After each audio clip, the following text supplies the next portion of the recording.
বাইরে যে পাঁপড়গুলো বিক্রি হয় সেই পাঁপড়গুলোই ভেজেছি, আর দিচ্ছি হচ্ছে আলু সেদ্ধ, সেটা বসিয়ে দিয়েছি অলরেডি।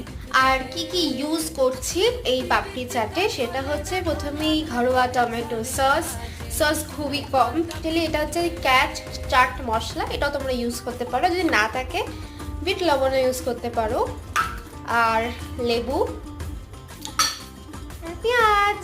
প্রেসার কুকার থেকে আলুটা বার করে ভালো করে স্ম্যাশড করে তারপর আগে থেকে ভেজে রাখা পাঁপড়, শসা, পেঁয়াজগুলো ভালো করে মিক্সড করে নেবো এবার। তারপরে এর মধ্যে একটু একটু করে সস, ভুজিয়া, লেবু আর চাট মশলা দিয়ে এবার এটাকে ভালো করে মিক্স করে নেব, তাহলে রেডি আমাদের পাপড়ি চাট। আর এইরকম হয়েছে দেখতে। চলো একটু খেয়ে দেখি, মা মনে হয় না খাবে কারণ মায়ের তো শরীরটা ভালো নেই।